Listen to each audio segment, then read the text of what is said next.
Hi, I'm Sue Monson and I lecture into the Bachelor of Health, Sport and Physical Education at UQ's School of Human Movement and Nutrition Sciences. In this video, I'm going to introduce you to some key ideas about professionalism. Since most of you are school leavers, this video is pitched at you. If you're returning to study after some years of work, then please use this video as a checklist for what you already know. More than half of you are now in a professional degree. This means your qualifications will be registered with a professional accrediting body, Exercise and Sports Science Australia, Dietitians Australia, or the Queensland College of Teachers. Part of our job is to help you make an easy transition into prac and working life. A big part of that is making sure that you know what acceptable behaviour looks like. Here are some things to think about as part of professionalism at uni. Firstly, and quite simply, professionalism is about your attitude and behaviour. Being respectful, responsible, reliable and honest. But we also want you to become independent. That means that we want you to try and work out any issues by yourself first. You could ask your classmates. You could check the electronic course profile or Blackboard if you have a question. If you're still unsure, just ask us, but use a respectful email or phone call or come and chat to us in person. But remember, as an independent UQ student, we won't be talking to mum and dad, just you about your issue.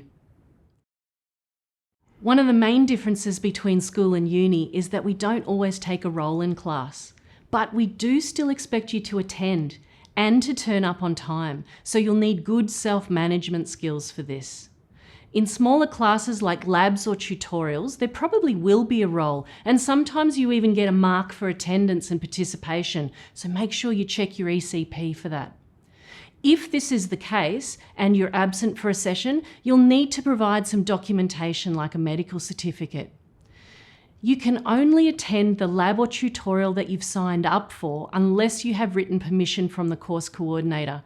So please don't just rock up to any old tut or lab because you'll be asked to leave. Look, this is for legitimate health and safety reasons in our classes.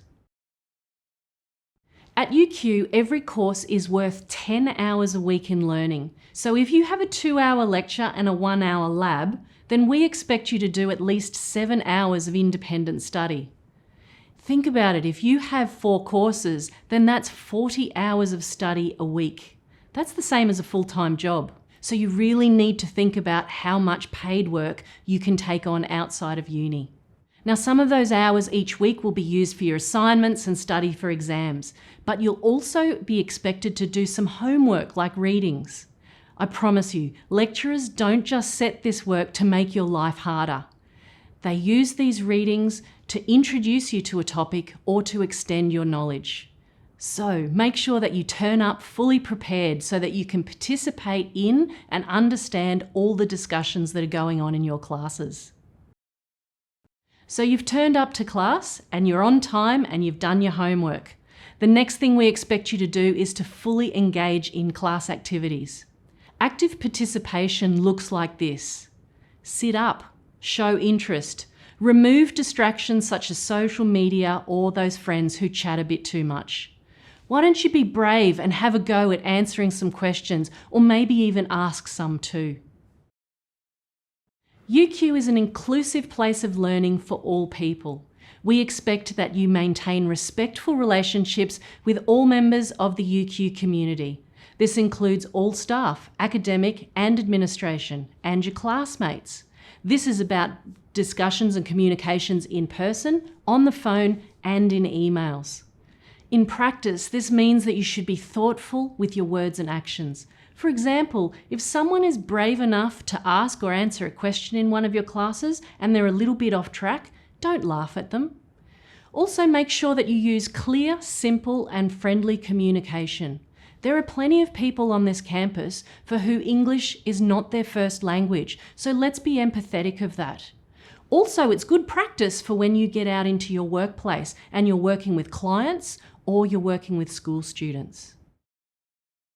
Showing initiative is a way to stand out from other people on prac in the workplace.